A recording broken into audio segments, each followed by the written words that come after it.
Today, I'd like to introduce you to Dr. Scott Giacomucci. You can look at his extensive credentials. I'll put them in the chat in a minute. They're enormous and quite impressive.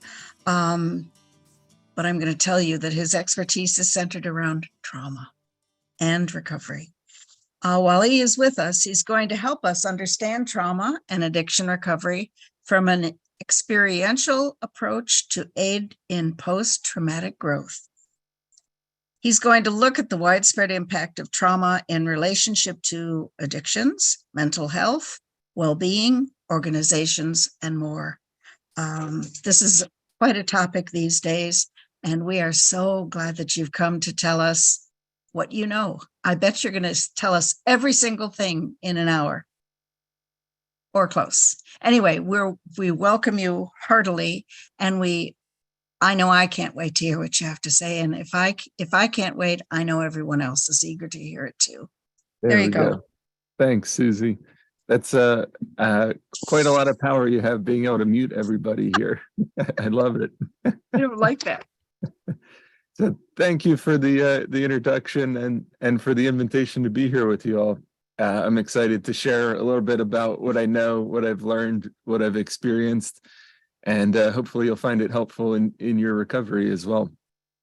Can you all hear me okay? Okay, awesome.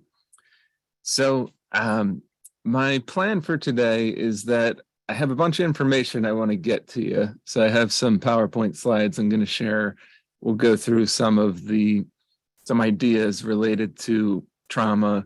What is trauma? You know, like Susie said, it's a word everybody's using. Let's look at some definitions of it and see how it might fit based on our lived experience. We're going to look at the intersection of addiction and trauma. So how does addiction connect to trauma, and how does trauma fuel addiction? And how does unresolved trauma and loss impact our relapses, which I'll talk a bit about as well. We'll talk a little bit about what PTSD and complex PTSD are.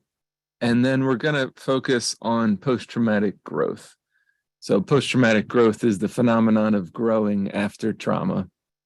You could think of addiction recovery as an example of post-traumatic growth, that we all go through this really horrible, tragic, even traumatic experience of living in addiction or alcoholism.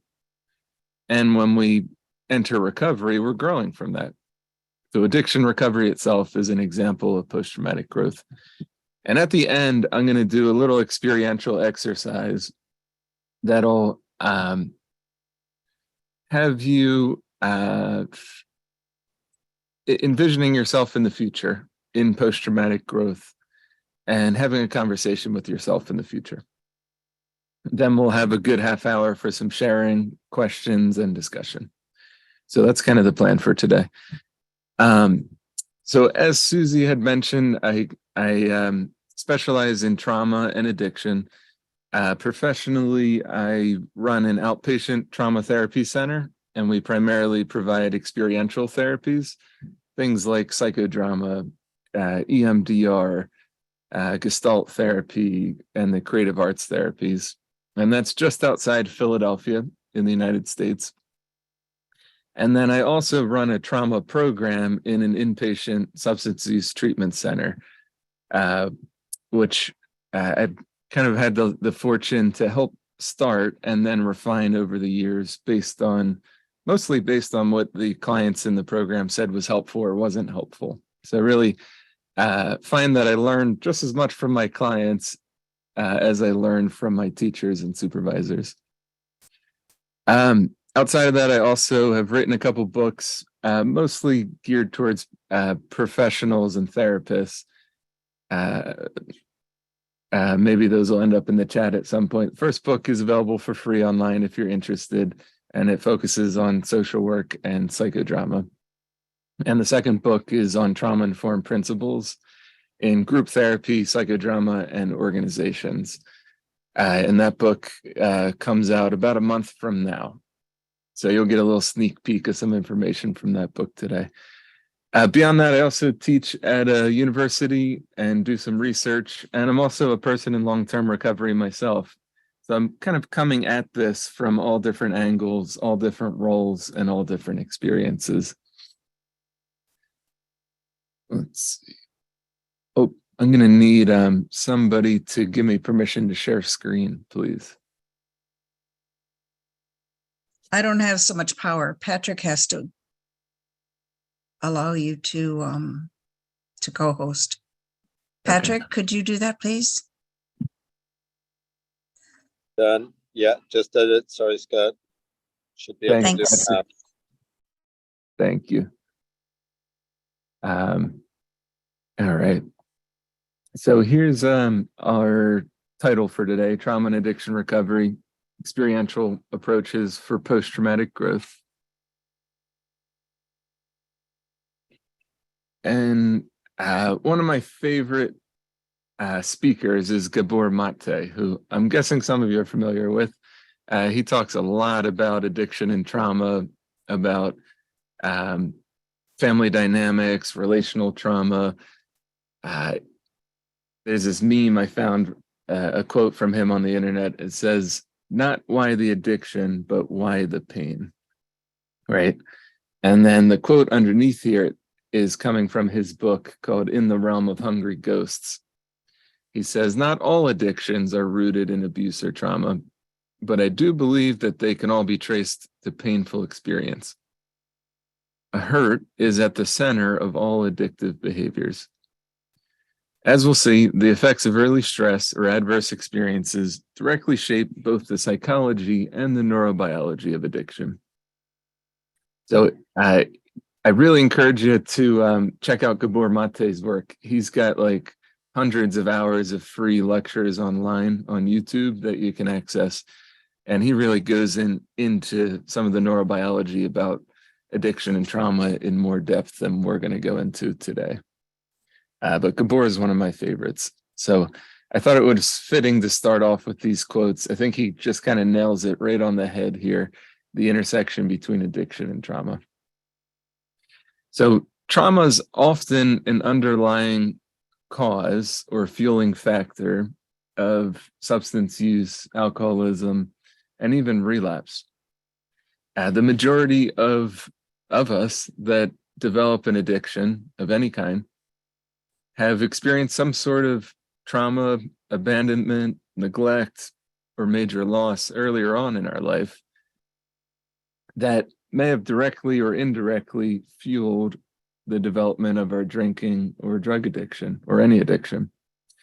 I'm pretty confident that if Bill and Bob, back in 1935, if they had the language to talk about trauma and PTSD, that they would have written a lot more about that in the big book. But the big book was written 1935, I think it was published, or around there. That's when AA started. PTSD wasn't recognized as a diagnosis until 1980. So that's 45 years after AA was created. Bill was a veteran, so he certainly would have been familiar with trauma. And Dr. Bob was a doctor. So if they had the language in medical school at the time, the language we have today, to know and understand trauma and PTSD, I'm certain they would have talked about it a lot more in the big book than they do now. And maybe some evidence of this is some of the younger 12-step programs that have developed in the past couple decades, things like ACOA, where they really did have the language to talk about trauma because it was introduced into the culture and into psychology by the time some of the newer 12-step meetings programs were created, that they do talk about that in their literature. So trauma is often an underlying cause of addiction. I wouldn't say that it's always the cause. You certainly can find examples of folks that developed addiction or alcoholism and don't seem to have any underlying or previous trauma. But from what I've seen, both as a 12-step participant, as someone in recovery myself, and as a professional in the field, at least 9 out of 10, probably more like 95 out of 100, I would guess, of the folks that we come across have experienced some sort of trauma or loss that contributed to the development of drinking, drug use, or other addictions. One of the other things we found in the treatment program I work at, it's called Mirmont Treatment Center, is the inpatient substance use program. About 10 years ago, we tried to start a relapse prevention program. And we got this program off the ground, and it was based on Terence Gorski's work. If you're not familiar with Gorski's work on relapse, I highly recommend looking into it. He's got a couple books he's written. And we created this like tract within the inpatient program for folks that had been in recovery for a year or so, had done some step work before, and then had experienced the relapse and come back to treatment. And they had this, special program for relapse prevention.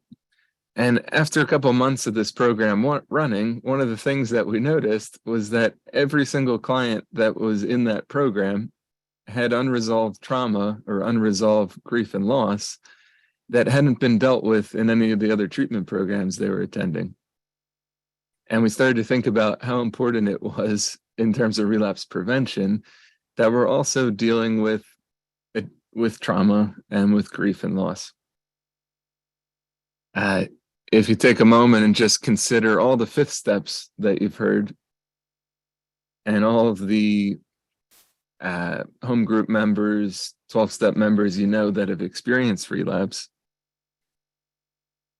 and kind of thumb through them in your mind, my guess is that most 5th steps you've heard have had some form of trauma on them. It's hard for me to think of a 5th step that didn't have specifically sexual trauma on it.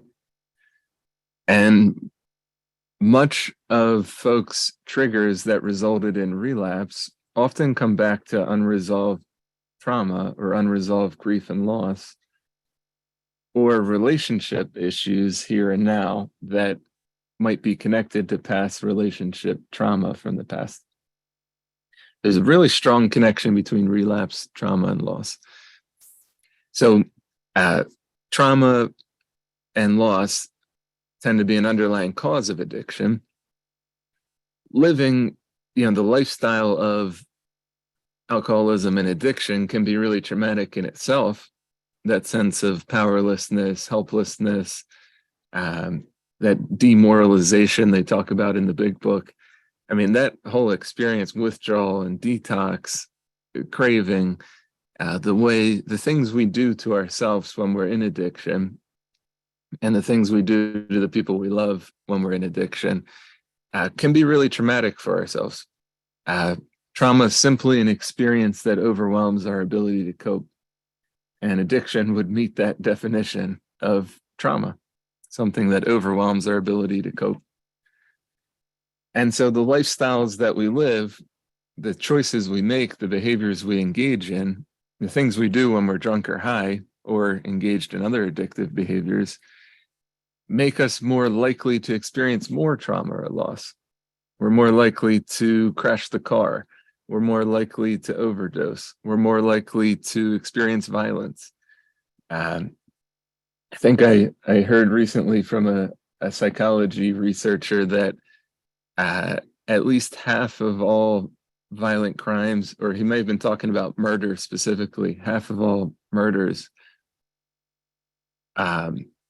the perpetrator and or the victim are both intoxicated, one or the other. So the lifestyles associated with addiction and trauma really make us more susceptible to experiencing more trauma or loss. And then this only fuels our need to numb that pain, to drink, to get high, to get out of ourselves through other behaviors, whether that's gambling or sex addiction or codependency or workaholism. And it becomes this really vicious cycle that we can really get stuck in and get trapped in. So I like to think of addiction and trauma as really having a cyclical relationship in that they fuel each other. So I thought this image, it's not the best quality image, but the iceberg there was a really good depiction of addiction and trauma. That the addiction is often the tip of the iceberg, And then underneath the water, the things that we don't always see, the things we may have denied or repressed, or the things that other people who are stuck in addiction might not have shared about. That's often the trauma underneath the surface there. I mean, the big book even talks about alcoholism being a symptom of something greater, that the drinking isn't the problem, that there's something underneath of the drinking, the drug use, the other addictive behaviors, that's the source of the problem. So here's some of the research statistics just to support what I'm suggesting here. Keep in mind, these are all self-reported numbers. So when we're talking about self-reported numbers with trauma, the actual numbers are going to be significantly higher because we tend to under-report traumatic experiences, or sometimes we compare our experiences to others and say, I'm not a war veteran, I haven't experienced trauma. The things I went through don't compare to the other things I've seen or heard people experience in terms of trauma. Or one of the most common defense mechanisms when we experience trauma is dissociation, denial, repression.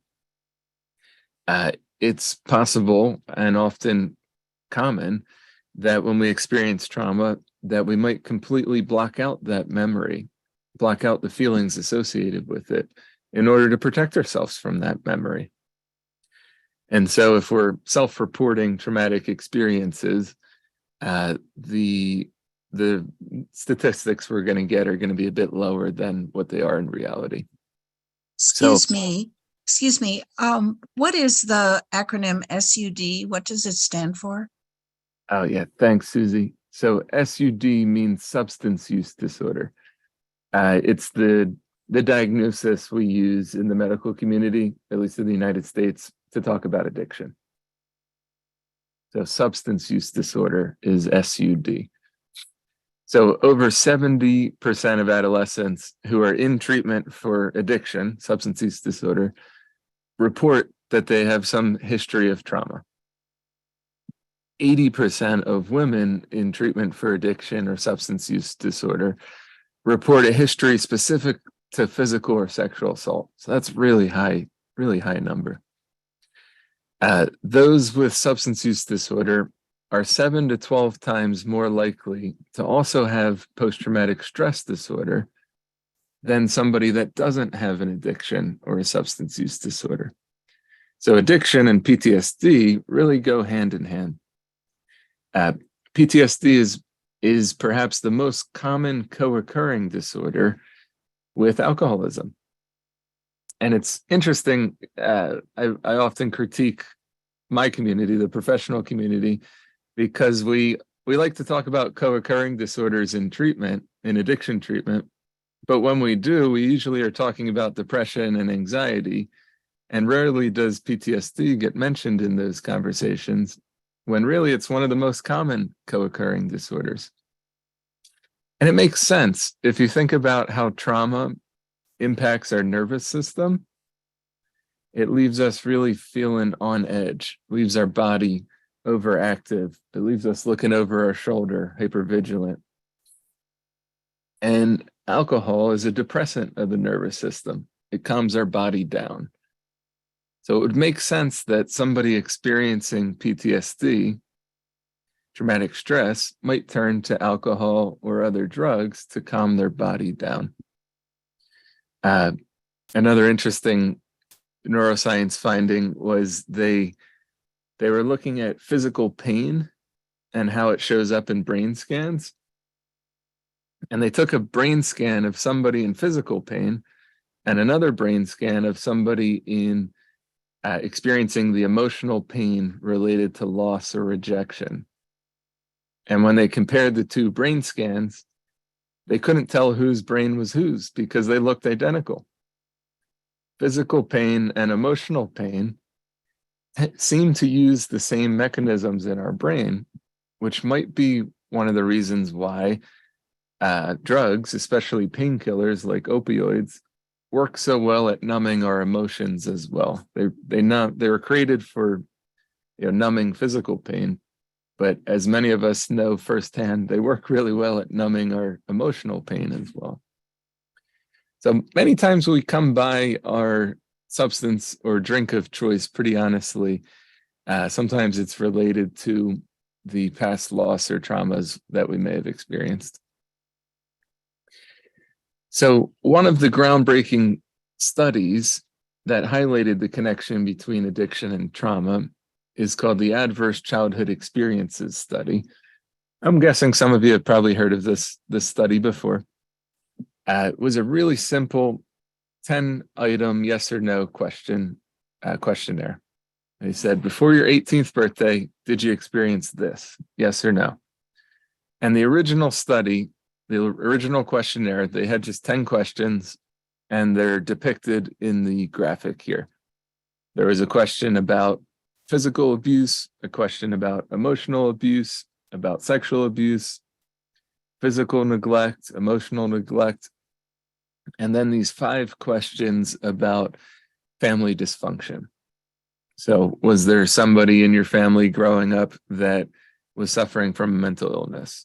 Was there someone in your family that was incarcerated before you turned 18? And so on and so on here. And so they did this study multiple times. They've done it around the world with different communities, and they've even changed the questionnaires to make them more culturally relevant in different communities, because the original study was done primarily with middle-class, college-educated white sample size. It was a pretty big sample with I think it was 30,000 participants. I could be wrong, but it was a pretty large sample size. And what they found was that adverse childhood experiences, or ACEs, were much more prevalent than anybody realized. And that ACEs were significantly more prevalent in Black and Latino, Latinx communities, and that they were actually lowest in Asian communities, which was interesting. But what they found was that the higher somebody's ACE score was, the more different types of adverse childhood experiences that they experienced before they turned 18, the stronger the likelihood of them developing an addiction, alcoholism, mental health issues, suicide attempts, prescription drug abuse, and a whole bunch of medical issues that nobody thought was going to be connected to childhood adversity. So this was really a groundbreaking study. Here's some of the statistics. They found that when they compared someone that scored a 0, they had 0 of the types of adverse childhood experiences they asked about, and they compared that person to someone that scored 4. They scored yes for 4 of those different types of adverse childhood experiences. That person had a 500% increased chance of developing alcoholism as an adult. And the same person had a 1,300% increased chance of being an IV drug user as an adult. So the chances of developing addiction or alcoholism increased significantly for those of us that experience adversity in our childhood. And the more types of adversity we experience, the more likely, the higher that risk becomes. So for a male with 6 or more ACEs, the chance of them becoming an IV drug user goes up 4,600%. Pretty strong connection here. Somebody with 6 or more ACEs has a 20-year less life expectancy than somebody with 0 ACEs because of all the mental health and medical complications that come with it. For each yes that somebody scores on that questionnaire, the rate of prescription drug abuse goes up 62%. So it just increases and increases and increases.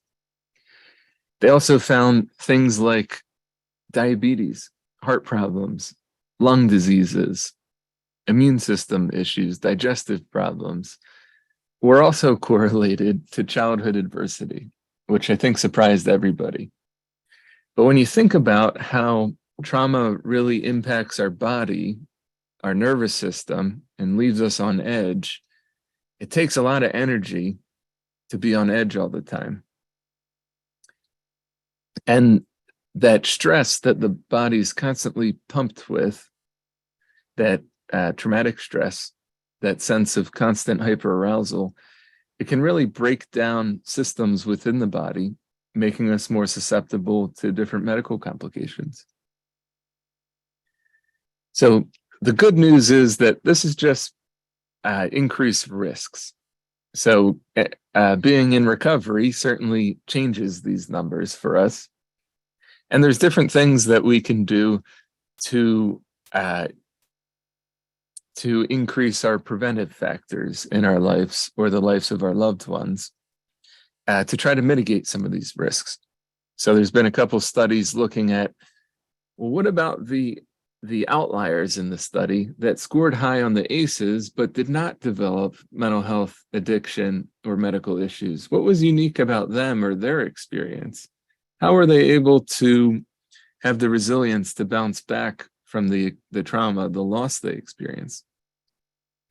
And two of the studies I want to highlight, one of them found that nurturing relationships were very preventative. That if a child has at least one secure attachment, one adult in their life that they can go to, that will listen to them, that will believe them, that will just love them unconditionally, that it decreases the risk factors that we're talking about here in the aftermath of trauma or adversity. Another study found that kids that were involved in the creative arts of some kind experienced less addiction, trauma, mental health, and medical issues in adulthood, even if they had comparable scores on the ACE questionnaire. That there was something preventative about art, about music, about theater, about drama, poetry, about movement or dance, that there was perhaps some way that the arts allow us to express ourselves when we're younger, especially when we might not have words to fully articulate how we're feeling or to talk about trauma or adversity we're experiencing, that we can safely do that through the creative arts as kids and as adults. And so many of the kids that were involved in creative arts, it acted as a preventative factor for adult addiction, mental health, and medical issues. So we're talking about trauma, and I used this definition earlier, that it's just an experience that overwhelms our ability to cope. The PTSD diagnosis was really created, at least in the United States, based on the experience of military veterans. And so it really was associated with war trauma initially. And over the years, it's really expanded to encompass all experiences of trauma. It even includes vicarious trauma. When we hear or learn of other people's traumatic experiences, especially people we love or care about, that could be vicariously traumatizing for us. So this is a particular risk for anyone who's a first responder, healthcare workers, therapists, sponsors. You could certainly experience vicarious trauma in a 12-step meeting if somebody starts talking about instead of sharing in a general way about their experience, like our guidelines suggest, if somebody starts really talking about the really brutal, graphic, specific details of a trauma, that could be not only triggering for others, but it could be vicariously traumatizing for others. So I like to use an inclusive definition of trauma. It includes not just active traumas or experiences, but also things like neglect or abandonment and traumatic loss.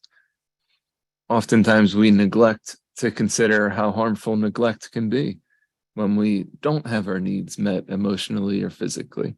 That this is also a type of trauma. There's all sorts of different types of trauma. There's single incidence traumas when we experience a one-time traumatic experience. There's complex trauma. Usually this is relational in nature and in childhood where we experience reoccurring kind of layers of trauma where the same type of trauma happens again and again and again. There's shock trauma, which would be things like a motor vehicle accident. Relational trauma, when we experience trauma in a relationship. Collective trauma is when an entire group or community experiences trauma all at the same time. Oftentimes this is identity based. So racism would be an example of collective trauma, or gender violence would be an example of collective trauma. The coronavirus pandemic is an example of collective trauma. There's financial trauma, ancestral trauma. There's all sorts of different types of trauma. When we're talking about trauma, it's also important that we acknowledge that trauma is really culturally contextual. So our cultural belief systems, our cultural values, even our religious belief systems, the way that we perceive and experience ourselves, the world, and relationships are really going to impact how we experience in a possibly traumatic experience. So, all 206 of us on the call here, we could all experience the same exact thing. And some of us would experience it as a trauma. It would overwhelm our ability to cope. And some of us would not experience it as a traumatic experience. For whatever reason, based on the way we see the world, based on the way we experienced that moment, based on what happened before or after that, based on our internal strengths or past experiences, we might not experience it as traumatic. When we're talking about trauma, it's also important to acknowledge that some people might not have labeled what they've experienced as trauma. And some people might not be willing to talk about past trauma. And some might actually not remember the traumatic experience. So this is relatively common, especially childhood experiences of trauma. Oftentimes when we experience trauma in our childhood, the kind of ingrained survival instincts that we have, fight and flight, freeze. Usually we can't fight back when we're children. We're too small. And if it's trauma happening in the house, we can't run away. We don't have anywhere to go. And so we often will resort to a freeze response. I think some of your other workshop speakers talked a lot about this with polyvagal theory. And when we use a freeze response, our body shuts down trying to protect ourselves. And we usually dissociate. We can't escape physically, so we creatively learn how to escape emotionally and mentally. And sometimes this can lead to not remembering the experience, or it can lead to suppressing that memory. Our mind decides it's too painful to remember this. We can't make sense of it. So to try to protect ourselves, we're going to completely block out that memory. Oftentimes when we get sober, when we get clean, when we enter into recovery, when we stop using addictive behaviors, and we start to develop that emotional recovery that folks were talking about, these memories will start to come back to us. I like to tell clients, community members that, suppression is a defense mechanism. Our mind is doing that to protect us. And you could even think of drinking or getting high as a defense to protect us from feelings or memories related to past adversity as well. It's very similar.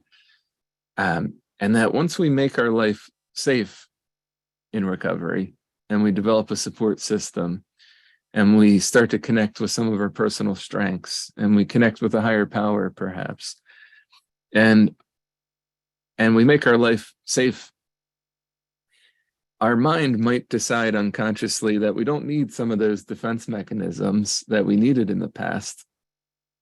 You might think of them in some senses as those character defects and shortcomings we talk about in the 6th and 7th step. In therapy, we would call many of those defense mechanisms that we start to let go of them, or we become willing to have a higher power remove them from us. And some of the feelings, some of the thoughts, some of the memories associated with past trauma might come back to us.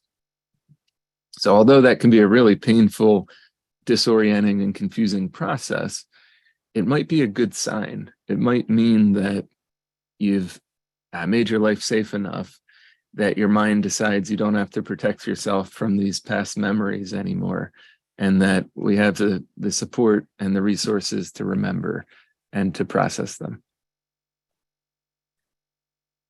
So we talked a little bit about PTSD, and these are the different symptom clusters of PTSD. I'm not going to spend a lot of time on this. We have intrusions and re-experiencing. This is, the nightmares, the flashbacks, the intrusive thoughts or images associated with a past memory. And we have arousal and reactivity. This is that nervous system being on edge, being irritable, looking over your shoulder, not being able to sit with your back to the door, difficulty concentrating, an exaggerated startle response, that if someone comes and tries to put a hand on our shoulder to support us, we might jump because our body's on edge. Or one of the ways it shows up a lot in in-person 12-step meetings is that we like to do a lot of hugging in 12-step meetings. And for someone that's a trauma survivor that hasn't developed a sense of safety with all the strangers they've just met in a meeting, they might not be comfortable with hugs yet. It's always a good idea to ask permission for any kind of physical touch. It's actually one of my group rules in all the trauma groups that I lead, that you ask others if they're okay with being offered a hug or a hand on the shoulder. The third symptom cluster here is avoidance. So this would be avoiding thinking about the past trauma, avoiding feelings related to it, avoiding people, places, or things related to the trauma. And then this is where it gets a little complicated. In the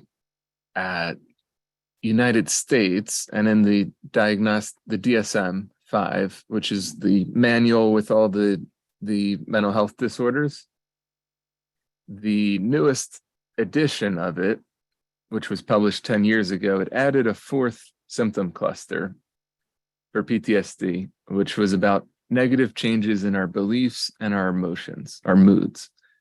That in the aftermath of trauma, we might have negative beliefs about ourselves. We might blame ourselves for what happened, even though it couldn't have been our fault because we were children. Or we might feel emotionally like it was our fault, but no, intellectually it couldn't have been our fault. Or we might develop distorted beliefs about the world or about relationships. We might come to believe that all men are evil because a man in the past harmed us, or all people in power are evil because someone who had power over us in the past used their power inappropriately.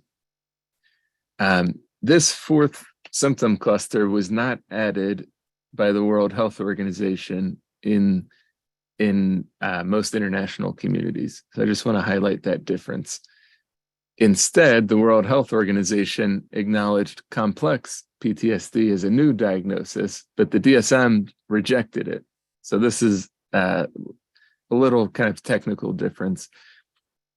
But complex PTSD is all of those symptoms we just talked about, the first three listed there, plus a disrupted sense of self, of identity, a inability to regulate our emotions, that we get overwhelmed easy, or when we're overwhelmed, we have difficulty calming ourselves down, and a difficulty in being in interpersonal relationships. And so this is complex PTSD. So in my experience, these three, especially complex PTSD, fit for pretty much all of us when we're early in recovery. We're trying to figure out, who am I as someone in recovery? We're trying to regulate our emotions without the drug, the drink, or the behavior. And we often are renegotiating our interpersonal relationships. Who are the people that I want to surround myself with? Many people even describe addiction as an attachment disorder.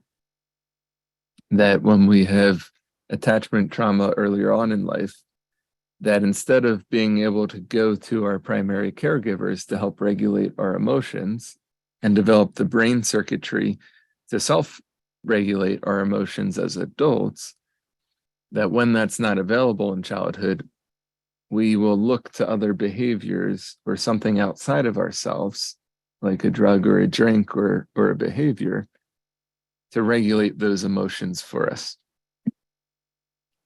So anyway, these are PTSD and CPTSD, just an overview. This is what I really want to emphasize, is post-traumatic growth. So post-traumatic growth is the phenomenon of growing as a result of trauma. This idea is not new. It's been around forever, really. You can find examples of post-traumatic growth in any legend, any myth, any religious text, all throughout history, that as humans, oftentimes when we experience adversity or trauma, it challenges us to grow in positive ways. So post-traumatic growth is the opposite of post-traumatic stress in many ways. Now, it's only been the past 30 years that we've been studying post-traumatic growth.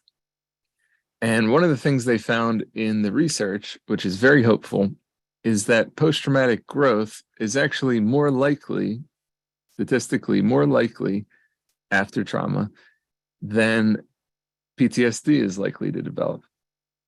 So 1 out of 4 adults that experience a major traumatic experience will develop PTSD. However, 2 out of 3 adults that experience trauma report growing from that trauma in some way or another. So you're more likely to grow from trauma than you are to develop PTSD. Very hopeful. Now, PTSD and post-traumatic growth, or PTG, they can certainly exist at the same time. So many times we might experience a trauma, and in the aftermath, we might grow from it in some ways, but we might also be held back by it in other ways, or experience symptoms of post-traumatic stress, while also experiencing examples of post-traumatic growth. So they often exist concurrently. And in the research on post-traumatic growth, they interviewed tens of thousands of trauma survivors around the world, and they sifted through all of these interviews, and they found there were 5 common areas that we report growing from trauma in, or that we report growing in after trauma. First one here is a sense of personal strength, that after experiencing something traumatic, we might come to realize that we're much stronger than we thought we were. That if I could survive that thing I went through, man, I could probably survive just about anything else life will throw at me. We might come to realize we have more courage than we originally thought, more resilience, more wisdom. We come to develop a stronger sense of our personal strengths. Second area is about relationships, that in the aftermath of trauma, we often will turn to the people that are closest to us, safest for us, and look to them for support, for guidance, and in doing so, really deepen that relationship. Oftentimes, we experience trauma because of other humans, and oftentimes when we experience relational trauma, it challenges us to reconsider who are the healthy people in our life, who are the most important people in our life, or where do we want to spend our time in relationships?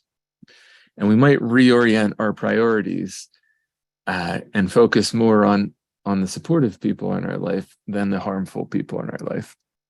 So sometimes trauma can challenge us to grow socially. On the other hand, because trauma so often happens because of other humans, sometimes it forces us to look to the religious or spiritual world for support, for inspiration, for guidance, to navigate our way through that trauma. Oftentimes, we'll turn to our cultural or religious belief systems to make sense of the adversity we're experiencing, the trauma or loss that we've gone through. I think the 12 steps really emphasize spirituality, higher power, and really help us cultivate post-traumatic growth in this way in all the 12-step programs. The fourth area here is about new opportunities in life. That trauma really turns our life upside down, and it might close some doors, it might disrupt some opportunities, but at the same time, it creates new opportunities for us. Other doors open in the aftermath of trauma. A simple example is that we might come to realize that we can use our experience to help other people. Or we might come to realize that we can break some of the cycles of addiction or trauma or codependency in our family systems, and that we have an opportunity to do that. The fifth area is about a greater appreciation for life. So I think the 12-step programs really do a good job at driving this one home as well, that we come to emphasize the goodness within ourselves, within our community, within recovery, within life. We really emphasize gratitude, having a practice of gratitude, making gratitude lists. The 10th and 11th step. The 10th step, how did I contribute to life today? When we take inventory at the end of the day, we're not just looking at what are the defects and shortcomings that we acted out on, but what are our assets and how did we contribute? What are the things we did well? This is also part of the inventory process. It's that list in the fourth step that often is the most difficult for us. We can write about our resentments, our sex inventory, and our fears. But then when we get asked to write about our assets, our positive qualities, many times that can be much more difficult. But this is just baked into the 12-step program, emphasizing appreciation for life. So many of us come face to face with death, either our own or our loved ones, because of addiction, because of trauma. And it can kind of awaken us to the fragility, how fleeting life can be, and can really challenge us to have a new appreciation for life. So these are the 5 areas of post-traumatic growth. You could think of these as the trauma recovery equivalent of those 9-step promises, the rewards of recovery that they talk about in the 12-step literature. That if you follow these steps, if you do these things, if you firmly root yourself in addiction recovery or in 12-step recovery, here's the promises, the things that you can expect. Well, if you do the tough work around trauma recovery, around trauma healing, here's the promises. Here's the rewards that you could expect. Here's the 5 different areas that you could cultivate growth in, that other trauma survivors have grown in the aftermath of trauma. So these 5 areas of post-traumatic growth, they not only happen spontaneously after trauma, but they also can be a template for what trauma recovery can look like. And we can really intentionally work to cultivate growth in these areas in our trauma recovery. So I like to tell my clients to think of these 5 areas almost as a treatment plan for the trauma work we're doing together. That just like in our addiction recovery groups and meetings, we don't just talk about the problem, we have to talk about the solution. We don't just talk about what it was like and tell war stories about the terrible things we experienced. We have to also create a vision of what recovery looks like. What does it mean to be in recovery from trauma? And so I like to use this as just a simplified template for what trauma recovery can look like. Increased sense of personal strength, enhanced interpersonal relationships, deeper spiritual religious connection, developing new sense of opportunities, and greater appreciation for life. So these are the same 5 areas, just in a nicer looking graphic. I'm going to ask you to take a moment and reflect on, for yourself, in which of these ways have you grown from the adversity you've experienced?